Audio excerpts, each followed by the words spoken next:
My name is James Harris. When all this happened, I was 52 years old. I was married to the woman I loved, I had 2 grown children whom we raised well, and a well-paid job that I liked. I had the world by the tail, and life was great, until it wasn't anymore. It all started on Tuesday evening. I worked late that evening, but not so late that my wife was worried, and headed home after the rush hour traffic cleared. It was my usual Tuesday evening. We agreed that I would grab Chinese food on the way home, which I did. I parked in the garage, pressed the remote to lower the door, collected my briefcase and groceries, and headed inside. I was a mighty hunter returning to a cave to feed his hungry companion, or what passes for that in 21st century America. Almost immediately I noticed that my wife's car was not in its usual place, but I decided that she must have left on business at the last minute and assumed that she would be back soon. So I left the food set on the kitchen counter, hoping to keep it warm and knowing that if it was late, we would reheat it in the microwave. I walked down the hall to the front door, turned at the stairs, and headed to our bedroom to change into something more comfortable. It was my usual everyday routine: come home, get comfortable, and eat. 10 minutes later, I came down the stairs and called, "Marie, are you home?" Silence. I thought, where could she have gone? Maybe she left a note. I wasn't terribly alarmed, but by this time I was at least curious. I walked into the living room and found a note on the coffee table. It wasn't the note I expected, but it was one I never would have imagined. It read, "Dear Jim, I'm sorry for doing this to you, but there is someone who needs me. Today they called me. This is one of those calls that you have to respond to when it comes. I'm sorry I ran away without warning, and I know it will be hard for you, but please know that I love you more than life itself, and will be back as soon as I can. I treasure the life we created together, and hope to return to it when I can. Don't worry about me. I'll be fine. Your loving wife, Mary." On the coffee table next to the letter was her cell phone. I was stunned and confused. I went over in my mind what I read in her mysterious letter. Did she say she needed someone? Who needs it? Who could be that important and not be worth telling me who it is? Then panic began. Where did she go? How could it be so urgent that she couldn't tell me where she would be? How could she leave her phone? When will she contact me? This was not the kind of note a wife leaves for her husband planning to return late that evening. Panic gave way to fear, and fear to anger. How the hell could she do this? She just takes it and runs away without really explaining why or where she will be. Then darker thoughts crept into my mind, the first being, how could she forget her cell phone? Gave way to the second. Why did she leave her cell phone? I read her note again, and for the second time she told me no more than the first time. There is someone who needs me. Today they called me. This is one of those calls that you have to respond to when it comes. Who does she think she is? She is not a secret agent, not a super spy, not a neurosurgeon for the leaders of the fucking free world. Where is my wife? I admit that at that moment my anger was a mask for my fears. I was worried about my wife. Wherever she was, I was convinced that she would need my help. I wanted to go to her, but where did she go? I wanted to hear her voice and know that she was okay, but I have no way to contact her. I just sat and reread her note while dinner got cold and the sun set. When it got dark, I finally decided to start calling. Called her sister, our friends, and eventually called our kids. Nobody knew or told me anything. The worst thing is that I only managed to scare our children. I tried to convince them that nothing bad had happened, but I wasn't very good at it, so I hung up, promising that I would keep them informed. Now I was even more angry and blamed her for scaring our children, although I myself was involved in this mistake. I reread it again, note, I cherish the life we created together and hope to return to it when I can. These are not the words of a person who will return home in a few hours or even days. Now I'm really scared, and although I told myself I was overreacting, I called the hospital. She wasn't there. I then called the police, but they said that I could not file a missing persons report until 48 hours had passed unless I was reporting a missing child. I thought about lying, but how could I tell them that I wanted to report a 5'3" child with brown hair who could pass for a 38-year-old, even though she was 49? I thanked them and hung up. I finally tried to eat something, but I wasn't hungry, so I just put the food I bought in the refrigerator and sat in the darkened living room, hoping it would come back. She didn't return. I walked up the stairs a little after 2 in the morning and fell fast asleep. When I woke up the next morning, I stretched and found her side of the bed cold and empty. Everything washed over me again, and I lay there and thought, what should I do? I called work and said I wouldn't be there. My not showing up for work was so unusual that it seemed to cause concern, and before I knew it, my phone was ringing with colleagues wanting to know if I was okay, what I needed, if they could do anything. Something to do? And what should they do with those files? In truth, trying to help them a little was cathartic for me, and at least briefly took my mind off my worries. I called her office, but they told me she called and took the day off. I don't think they were hiding anything from me, although for some time I thought so, but over time I became more and more convinced that they were as ignorant as I was. I visited her office several times, hoping for a frank one-on-one conversation, but they didn't know anything more than what I already knew, which meant practically nothing. She left sometime on Tuesday, but I didn't discover she was missing until late Tuesday night. And the police needed 48 hours, so I went to the police station on Friday morning to file a missing persons report. I showed them her note, and they asked if she had done anything like this before. Yelling at the cops isn't a good idea, but by that point, I wasn't in the best mood. They threatened to charge me if I didn't calm down, so I forced myself to sit down until they decided I was a hot-tempered suspect, and they filled out the form. Afterwards, they said, usually in such cases, the wife runs away with her boyfriend. You will probably find out if you are served with divorce papers in the next few days. Never in my life have I wanted to hit a police officer so badly. Instead, I just muttered, "And thanks for that," and left. So much for the motto, protect and keep out. I returned home and collapsed into a chair. I was torn apart by stress. Having nothing better to do, I resumed calling friends and family, but this time I was smart enough not to call my children. Instead, they called me themselves, and I had to tell them that I still didn't know anything, but I was sure that everything was fine with my mother. She's smart, capable, and I'm sure she has everything under control. In other words, I lied to my children. A father should never lie to children, but I had nothing to tell them, good or bad, except that their mother was still missing. How to have this conversation with children who have every reason to worry about their mother. My calls to friends and family on Tuesday evening led to an avalanche of calls to me on Wednesday. They started out calmly, with comments like, "Just finding out," and by Thursday they became more and more worried. Everyone wanted to know what I was doing to find Marie, and by Friday the tone of some of them had taken on an unmistakable aggression.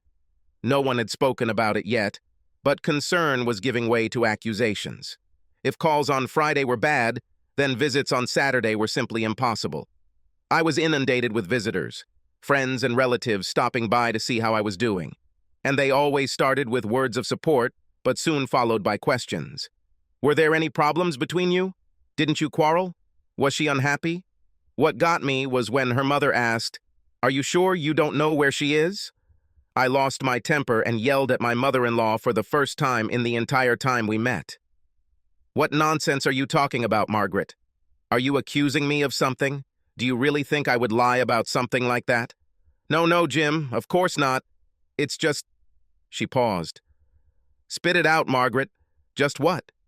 She looked into my eyes, and with an angry look that I will remember until the day I die, she said, "She's just never done anything like this before." I shoved my anger and pain deep down where I hoped it wouldn't show up, and in the calmest voice I could muster, I said, "Do you think I don't know this?" By then, she was visibly shaking. Her husband said, "Jim, we know you're doing your best. Could you tell us what you know, and maybe we can work something out?" I nodded. We sat in silence, and then I told them everything I knew, or rather, that I knew nothing. I showed them the note, and they were equal parts puzzled and concerned. The not-so-veiled accusations dropped, and we spent an hour bursting into tears, trying to come up with something, anything, that could explain Marie's sudden disappearance. But we had nothing. Henry and Margaret stayed until lunchtime while I prepared a light lunch for the three of us, or at least I thought it was three. Our friends seemed to have other ideas, and there was a constant stream of people at the front door, some carrying food, others beer, all wanting to know what had happened and what I knew. At some point, I stopped telling this story. At this moment, Margaret and Henry intervened. To their credit, I was absolved of the blame, and she gave me high marks for being a concerned husband. I know that everyone had their suspicions deep down, but at least there was a feeling that I had support again. I was absolutely shocked as well-wisher after well-wisher sat down with me to express their support and concern. I encouraged everyone to contact the police if they thought of anything that could help, but I secretly thought that someone knew something that they weren't telling me and hoped that the information would reach the authorities even if I'll never know about it. As far as I could tell, no one knew anything, and other than a few supporters calling the police to ask if they had any leads, nothing happened for several weeks. That is, nothing happened for exactly 2 weeks. The police had my wife's car license along with the make and model and put it on their watch list for possible car thefts. Whenever I made a comment to someone like, "I hope they find her car so they can maybe find her," they looked at each other as if I didn't understand something. And I understood and knew what they were thinking about. She ran away, and there's a good chance she won't want to come home even if she's found. I tried to go to work, but I was useless there, and everyone told me to go home. Then I went home, and there I was just as useless. At first I sat and called. Then he drove around the area looking for her car. I even drove past her friends' houses, thinking that perhaps they were hiding her, although I could not imagine why. Day after day, I worried, called, drove, alarmed the police, but achieved nothing. In a fit of desperation, I contacted my lawyer to ask what I should do, and he connected me with a private investigator. Officially, the police said that this is my right. Unofficially, I could see that they didn't like it. I was told that private investigators usually interfere with the official investigation. So I asked them, "What do you have at the moment?" They didn't have anything, so I told them in what could politely be called frank that I didn't think a private investigator would stop them from finding anything. They didn't like it, but they also couldn't object. The private detective was expensive and returned with exactly the same thing that the police already had. Nothing. As I said, this happened 2 weeks after Marie disappeared. I still did the same things, calling, driving, and watching the news, but I also started checking Marie's social media, her credit card activity, and our bank accounts. There was nothing on the card, but 2 weeks later the money was withdrawn from an ATM in a city 200 miles away. I immediately called the police and informed them about this. This got their attention, and within half an hour, 2 detectives were standing at my door, and the suspicions began again. Finally, I looked them in the eye, and in the calmest voice I could muster, which in retrospect was only one small step away from rage, I said, "No, I didn't go there and didn't use that car. All this time I was here in the city. Khaled friends drove around looking for her car and did a hell of a lot more than any of you. Now you have a lead, so get off your fat asses and follow it." They clearly didn't like me very much, and just as clearly I didn't care. But after half an hour of assurances and veiled accusations, they left. To their credit, they nevertheless contacted the police of that city and gave them information about the search for Marie and her car. 2 days later, her car was found in the hospital parking lot. The local police called me and said, "Don't do anything. Let us do everything." I answered, "Hell no," and went. A little over 3 hours later, I pulled into this parking lot. It took about 2 minutes to find her car, but it seemed like 2 hours. I also noticed 2 people in suits in a car just yelling "cops," so I parked and walked up to them. I think they were waiting for me. I showed them my driver's license and said, "Show me your badges." They looked at each other and, being dissatisfied, still did as I asked. I got down on my knees and asked him to tell me what they knew, but all they knew was that they had the car and no one had approached it since they got there. When I said that I was going to go and ask about my wife, they said that they had already asked. I thanked them with all the fake sincerity I could muster and told them I was going to do it anyway. My tension was growing quickly, and I had no intention of making friends here. The hospital receptionist didn't know my wife's name and didn't know anything about the car parked on the street. So I decided to join in the surveillance. I had nothing to hide, and everything was profitable, so I asked it to sit in the back seat of their car. This may have been the first time I surprised a policeman since this all started, but they agreed, and I joined them. We talked for the next hour, and I briefly told them what little I knew. When their shift ended, and it was time for them to leave, they agreed to let me keep an eye on the car, but they made one thing clear. If someone comes for the car, it doesn't matter whether they leave the hospital or drive up to it. Do not interfere. Just call us and tell us the car is moving. Don't try to follow her. Don't do anything other than call us. Got it? I nodded. Remember, there is a small chance that they have your wife, and they will lead us to her. But there is also a greater chance that they just bought the car from someone and don't know anything. However, they can help us track down who sold them the car. It is very important that you do nothing. Is it clear? For the first time since this all started, I actually understood and agreed with everything. I returned to my car and sat there for the next 3 hours, slumped in the seat, watching Marie's car. The only time I left my post was for the fastest pee in history, when I walked in and out of the hospital so quickly that I was still zipping my fly while crossing the lobby. An hour later, I saw a woman approach the car, and my heart stopped. I tried to catch my breath. This is Marie. She opened the car door and took out something small, then closed it and headed back to the hospital. I followed her, keeping my distance. Something told me that if she found out that I was here, I would never get to the bottom of the truth. When we entered the hospital, I was about 20 meters behind her. I saw her enter the elevator and the elevator stop on the 3rd floor.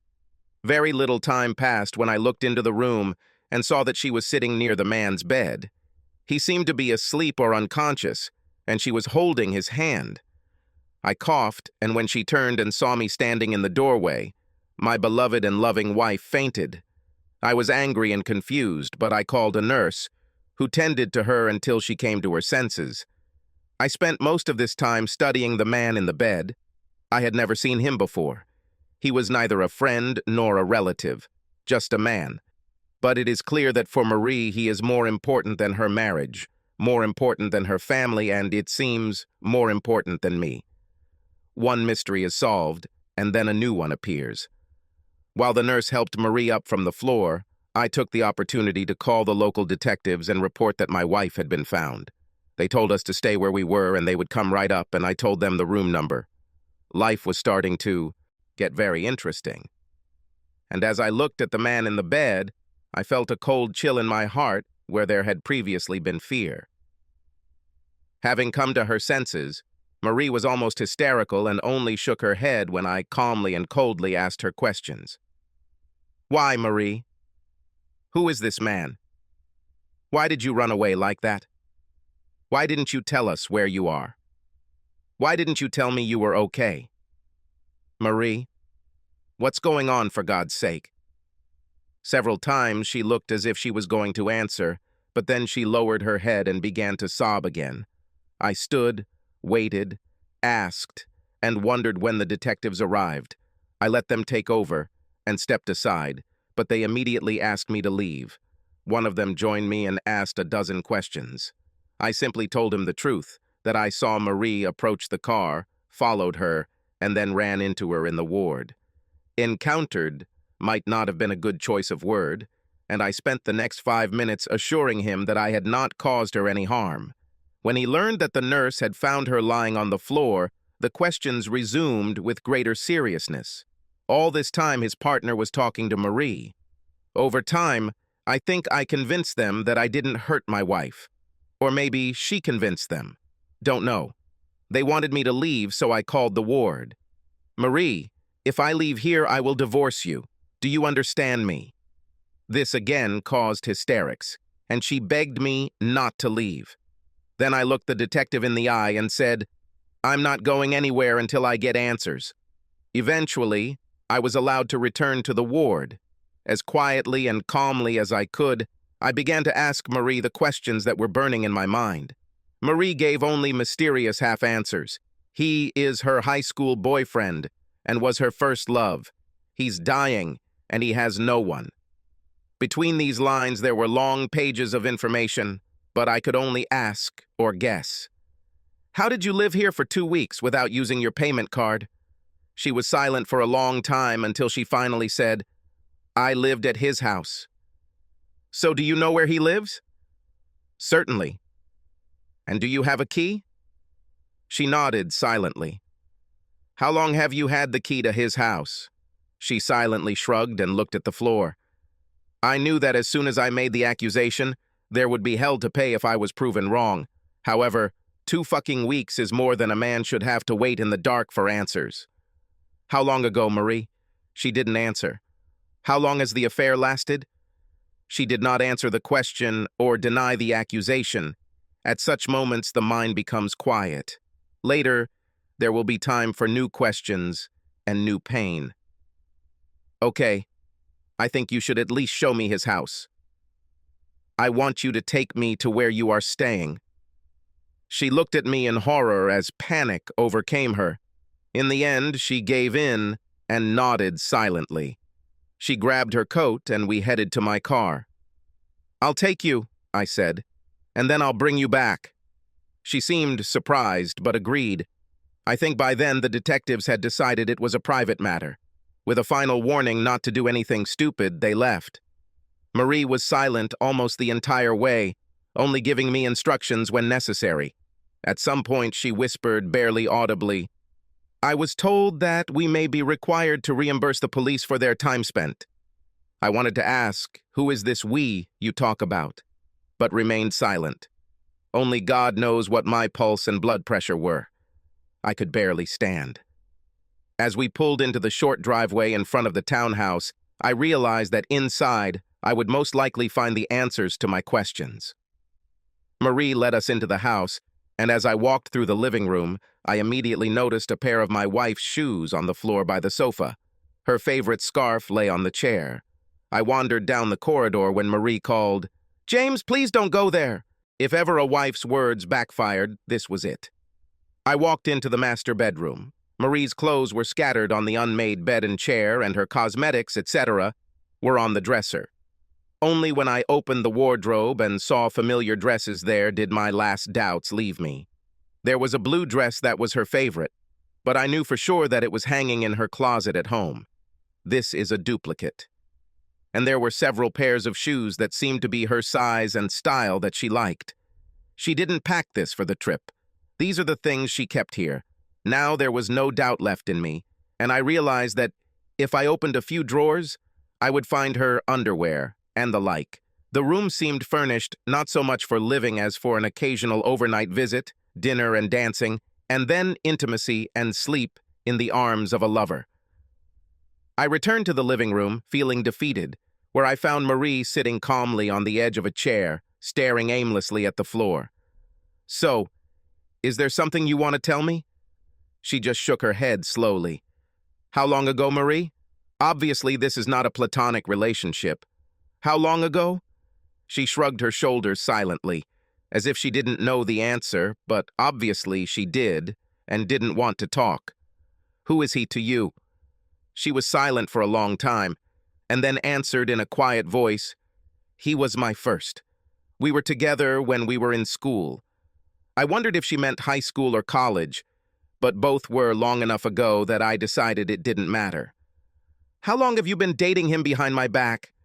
It made her jerk her head sharply, but she couldn't deny it. She wanted to deny it, wanted it to be untrue, but we both knew it wasn't true. We met again about 7 years ago. At first it was just lunches, then dinners. One evening, while you were out of town, we went to a dance. This was a year before we... She paused. Before you had sex? She nodded her head slowly. So you had sex with him behind my back for 6 years? How did you do it? Did you come here, or does he come to our house? This caused an immediate reaction from Marie. Her head jerked up. I never brought him to our home. I swear. I wouldn't do that to you. I nodded, feeling angry. So you can have sex with him, but you won't entertain him in our house. Glad to hear you're drawing the line somewhere. She was angry, but she couldn't deny anything. After a long silence, she said, I never stopped loving you. He never took anything from you. I swear. It was just a few nights a year, but I stayed with you forever. It was a lie straight out of a trader's playbook, and I thought, what's the point of arguing? But there was a point. He took away at least some of the love you said you had for me. You saved a part of your heart for him. Because of him, you lied to me repeatedly. She made vows to me, but she gave him a part of herself that, according to you, was only for me. Don't say he never took anything from me. He took everything, even if you don't think so. Marie was crying, and I stood silently next to her. I knew everything I needed to know. I thought about destroying his house, breaking everything possible, but he would not return here. In the end, I just gave up. Let's go, Marie. I'll take you back to your lover's bedside. This brought another round of tears, but my heart was broken, and I had nothing to console her. I drove her back to the hospital, and as she got out of the car, she begged me, James, please give me some time. He has no one. I can't let him die alone. I'll be back home soon. The last phrase caused a short sob. I'll be home soon, and we can get back to our life together. Please, I love you, I swear. I nodded silently and released her, saying that he was waiting for her. I think by that time she already realized that everything was over between us. I drove slowly home for 4 hours and don't remember any of it. I was devastated. 2 weeks of stress and worry, all these friends and relatives telling me not to lose hope. And now I found out that all this time she was with her lover. I was exhausted both physically and emotionally. I only managed to stumble into the house and sit down in my favorite chair. I don't know how long it took before the first call rang. It was her parents, and they wanted to know where I had been and if I had learned anything. And then I realized that I had traveled 200 miles without saying a word to anyone. I didn't think long about saving Marie the embarrassment, but apparently I had spent the last of my manly love for the woman who had betrayed me for many years. So I told Henry and Margaret everything. They didn't want to believe it until I described what I found in his house. At that moment, it didn't matter whether they believed me or not. My marriage was over. I knew it without having to think about it. This is a fact that burst from the depths of my soul, crushed my heart and consumed me. It's over between me and Marie. She loves another man, and I'm not one to share. Even worse, she spent years lying to me, going behind my back, and giving herself to him. This is not a mistake. This is a life of betrayal, and we cannot return to this. I called her friends to tell them the news, and didn't regret anything. He restrained his anger as best he could, but he didn't lie for her sake. After I used them for training, I called our children and tried to gently, but honestly, tell them that I had found their mother and that she was with her lover, dying in a hospital bed. They didn't want to believe it, so I told them about the townhouse. When they asked if I could forgive her, I replied, maybe someday, but I will never trust her again. I apologized to both of them, but told them I was divorcing their mother. Then, forgetting that they still had no way of contacting her, I asked not to tell her about it. He said that she needed all the remaining time to spend with him, and her rush home would not change anything.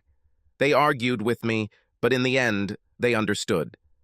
2 weeks later, he died and Marie returned home, but I was no longer there. A week after returning, she was served with divorce papers. I didn't leave town, I didn't quit my job, I didn't hide from her. I just moved into apartments until I eventually found a place that suited me. I was close enough to the old house that the children could visit both of us. Marie tried to convince me, so I allowed her to do so. She came to my office or apartment and begged me to change my mind, but I had already decided. She cried and threatened, but it didn't change anything. This lasted 6 years. 6 years of betrayal, and if you count lunches, dinners, and dances, then 7. In the end, it was lies, at least as much as sex, that ruined our marriage. When I found out how well and how easily she lied to me, lied right to my face, with a smile, I realized that she did not look at me with the same devotion with which I looked at her. It's been 2 years since the divorce became final. I don't ask, but the children say that their mother just goes to work and then home. She's not going anywhere, or so they think. I'm sad that she's suffering so much, but I can't help her. To this day, I can't tell if she's grieving the loss of her first love or the marriage she betrayed. I'm not doing so well myself. I am not healed, but the pain is gradually decreasing. I don't date either, but I've started to notice other women, and I suspect I'll eventually dip my toe into the dating pool. I am far from trusting another woman outside of a professional environment. I will never know why she betrayed me, what she was missing, what I couldn't give her, or how she justified her behavior. I guess I could ask, but what's the point? This is her decision, and she somehow came to terms with it at that moment. I never told anyone about this because I doubt they would believe me even now, but I never learned his name. There was a man on his deathbed and a townhouse where my wife played family when they were together. That's enough for me. You cannot take revenge on a dead person, and I realized that I could not forgive my wife, who betrayed me.